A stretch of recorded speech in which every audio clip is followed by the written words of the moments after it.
皆さんこんにちは。今年ももう少し、いかがお過ごしでしょうか。今年は成績がまずくて勉強漬けの日々ですが、まあ、そんなことはどうでもいいんですよ。今回はダイヤ改正のプレスが出たのでサクッと見ていきたいと思います。と入っても JR や東急以外の施設には全く興味ないので東急だけですがね。他の鉄道会社については一切触れません。相鉄直通についても東急の部分しか触れませんのでご了承を。さて、それでは早速始めていきます。はいどん。こちら今年度のプレスですね。今年度2年ぶりに池多摩線のダイヤも改正されるんですよ。楽しみですね。あと、皆さんご存知東横線と目黒線が相鉄線に直通しますね。ちょっとスクロールしてダイヤ改正のポイントを確認してみましょう。はい。全部映らなかったんで2枚に分けて読んでいきますね。プ主がまとめたやつは後で紹介するので少々お待ちを。概要欄にタイムラインを記載しておきますので興味のない方は飛んでいただいて構わないです。一番上、新横浜線についてですね。個人的に新幹線が早朝時間帯に新横浜始発ののぞみ号を作るってのが興味ありますが、その辺は Twitter でぼやいときますわ。次に速達化ですね。目黒線急行電車の速達化と、田園都市線8時台上り準急の格上げですね。次に東横線以外の今回ダイヤ改正する路線においては増減便が行われるということですね。個人的には池多摩線全体で増便してほしい。最後に、エストレーンの運行時刻繰り下げですね。個人的にも家族で利用するにはエストレーン1号は早すぎると感じていたのでまあって感じですかね。って感じで1枚目終わり。まあ、概要をかっさらっただけなんですぐ終わりますね。ここから具体的な内容と考察に入っていきます。また、図も使って解説していくのでぜひぜひご覧ください。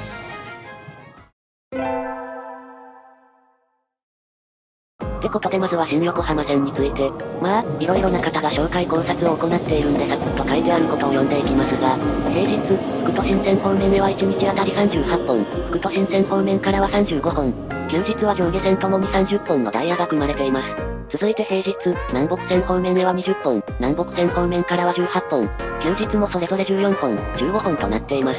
最後に三田線方面、平日は上り30本、下り31本、休日は上下線ともに31本のダイヤが組まれているそうです。なんともまあ、平日は南北線と三田線の日が2対3、と休日に至っては1対2となっています。南北線方面へは用事がないというのでしょうか。あと、東横線方面へも面白いところが、相鉄線からの小川町行きばったんです。いやー、小川町まで直通はすごいですね。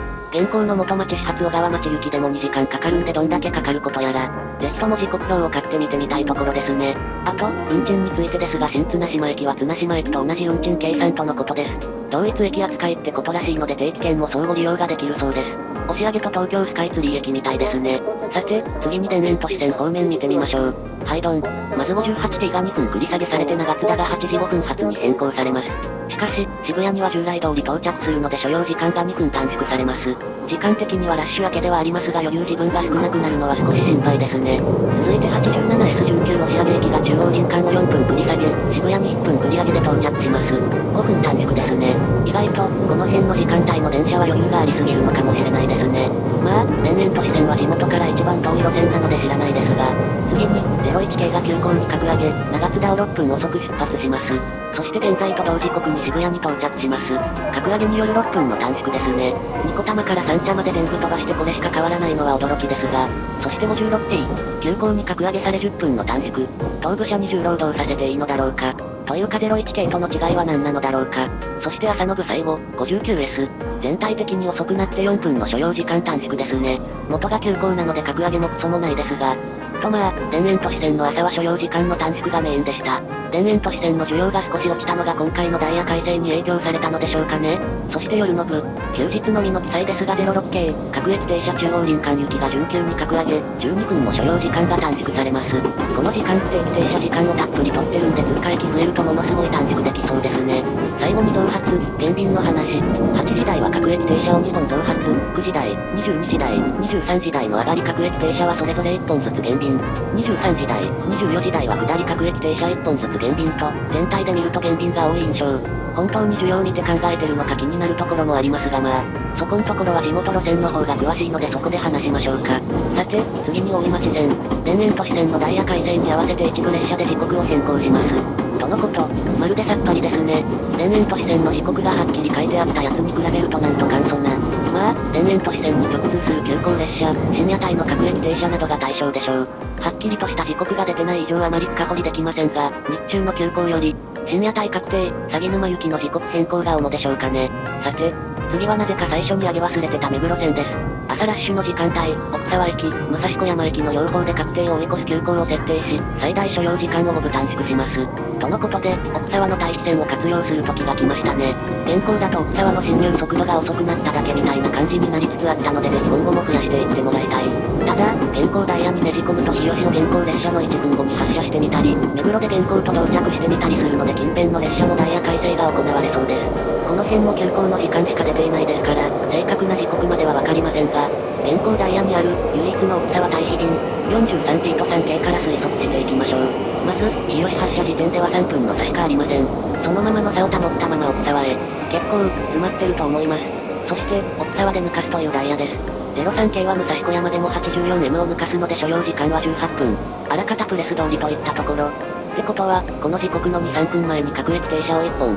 そのまた2、3分前にもう1本各駅停車を入れれば、それっぽいダイヤができるはず。ってことでこれがそれっぽいダイヤです。まあ、ぶっちゃけ適当なので当たるかどうかはわかりませんが、なんとなくそれっぽいダイヤかなと。まあ、見たい人は一時停止するなりなんなりしてください。答え合わせは時刻表が出てからやってみましょうか。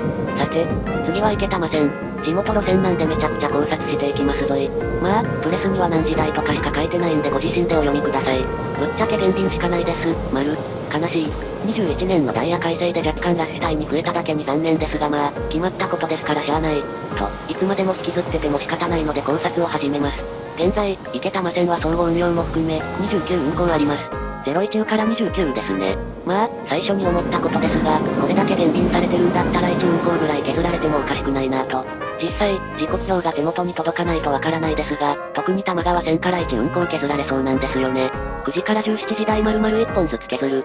パターンダイヤになったと仮定して検討すると、毎時9本、つまり6分半ほどで1本の割合。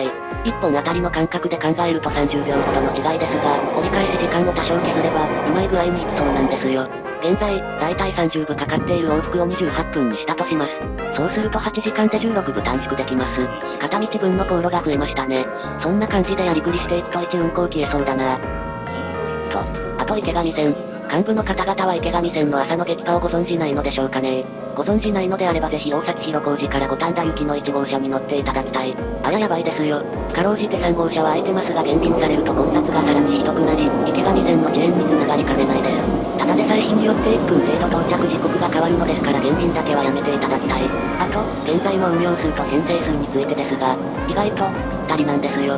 まあ、多少車両不足ではありますが、全然京急の快特並みではないですよし、全然減便するほどではないかと。そんなことを考えながら、とりあえず2020年の時刻表を引っ張り出してみてみたところ、この時以上に減便される臭いんですよね。この当時でさえ6時台の下り13本は確保されてましたもん。それに8時台も。ってことなんで相当の本数減を覚悟しておいた方が良さそうですね。それでは最後に、エストレーンに関して、見たままですね。大幅に時刻変更となります。そしてバッチシ現行ダイヤに被ってますね。まあ、新横浜線のこともあるので東横線目黒線は全面的にダイヤが変わりそうですね。なんで現行ダイヤはあまり関係なさそう。とまあ、そんな感じでダイヤ改正の考察終了。でまた、こんなビッグイベントの裏に潜んでる忘れてはいけないものが、運賃改定。発表も去年のこれぐらいだったんで忘れてる方も多いのでは。私自身、携帯の整理しててプレスが出てきて思い出した側ですが、一応、紹介を。初乗りは126円だったものが140円になります。そして IC でも切符でも初乗りは変わらなくなります。また、その宅間は 12.9% ほどの改定率。世田谷線も一律160円に変更となります。個人的に IC の優越がなくなるのが気に食わないですが、まあ、例外もあります。子育て世帯への配慮として、子供の国線の運賃は据え置きされます。また、通学定期も据え置きです。フリーパス関係は見当たらなかったのですが、値上げしてないといいですね。と、こんな感じで新年度になりそうです。今回のダイヤ改正は路線によっていいところと悪いところがありますが、まあ新横浜線に期待しましょう。まあ、時刻表の公式発表がありましたら動画作りますんでそれまでは楽しみにしておきましょうか。それでは、良いお年をお迎えください。ご視聴ありがとうございました。